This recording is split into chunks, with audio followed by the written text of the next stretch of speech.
Good afternoon, Mr. Wood. I am doing a project dealing with W.B. Du Bois and his theory of double consciousness, and I just want to know if it has any relevance today in contemporary life. I'm going to first introduce this theory to you and ask you a few questions about it.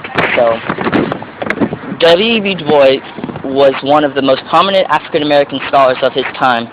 He believed and took action in many things that could help advance the black community in America. One of his ideas was the theory of double consciousness and how it is a gift of African Americans. In one of his books, The Souls of Black Folk, he describes this theory as always looking at oneself through the eyes of others. In other words, the first lens is how you perceive yourself, and the second is how others perceive you. Du Bois also states that this is a common form of blackness, and that all African Americans encounter it, even in today's contemporary life. So I open up this question to you. Do you feel that this theory still exists today? I definitely think it's true. Black people, as a culture, definitely have kind of, it's an ingrained part of how they live as far as being able to adapt to different situations, and situations where they're usually a minority. They still have to be able to operate in those situations. So they do. It's kind of, I feel like the theory still exists because it's they have to be able to see themselves in two different types of societies, really. And so it does exist today. How do you think other blacks embody this?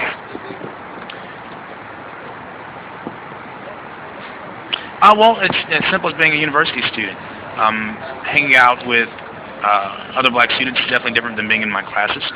Many of my classes where I'm one of maybe one or two or three other black students, it's a different feeling. I still have to be able to operate and perform and function at a very high ability in those classes, but I still have to, it's still me adapting to a situation that's not necessarily the most comfortable or natural for me. I still have to make that situation work. Okay, moving on. Do you feel that you yourself embody this theory every day? I do. It's definitely a constant struggle. Being a black student, especially at a university, is definitely, it can initially be a struggle. It's not impossible. It's definitely adaptable, but I definitely think that in my case, I definitely have to, as a representative of my race and my gender, there's definitely a culture that I must represent. But there's also, as another university student, I still have to kind of go in between constantly, being on various situations of the day, of kind of really kind of embodying what that theory is in some ways. And do you think you act differently with other blacks as you do with another ethnic group?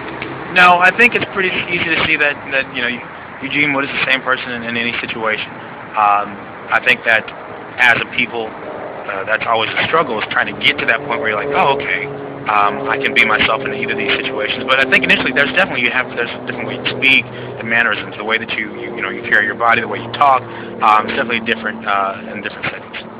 Okay. So going on to, let's say, the language that others perceive blacks as speaking, Ebonics, do you think that should be used every day, or does I think there's a certain comfortableness, familiarity, acknowledgement of basically their acknowledgement, acceptance of their presence and who they are. It's usually a sign of just kind of understanding of community solidarity that comes with that, not necessarily any sort of derogatory nature or anything like that. Okay, so moving on, do you think that African Americans who say, I don't care of what the white society thinks, actually overcome color blindness? No, because we still live in a society that is mostly white.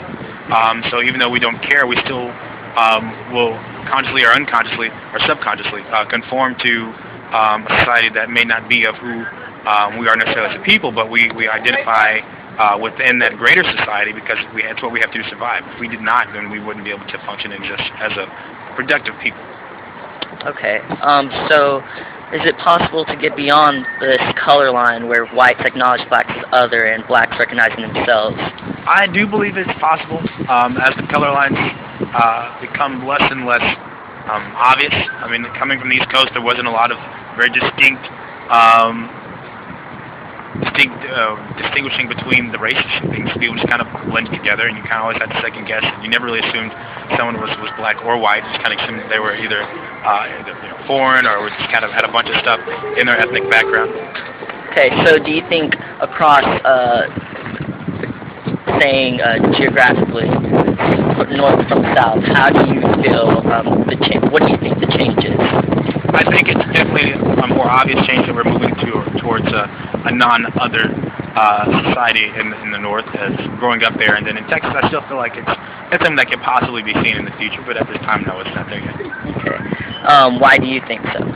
Why do I think so? Because it's still just in the way that you reference it. You refer to, I guess, the wider, quote unquote, white society as normal, as the norm, as what's accepted, and everything else is different, or that's out of the ordinary.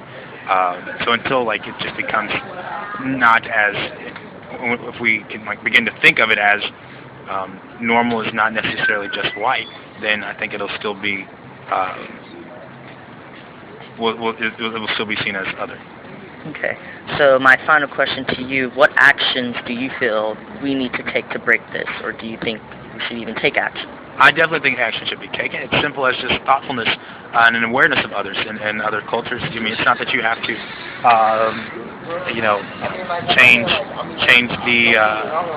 how you identify yourself, but learning to understand the way that people identify themselves. And it's not just tolerating that, but it's understanding that, knowing why it is that people see themselves as they do, why they do. Understanding their culture, understanding the meanings behind and the reasons behind kind of where these things came from that you don't necessarily understand.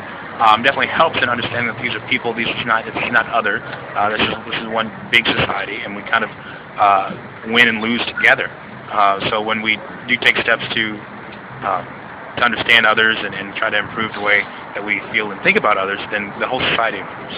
So I do think that there's actions that we can do, and I think that steps are being taken. Okay. Thank you very much, Mr. Wood, for participating in my project. I hope you have a great day. Take care.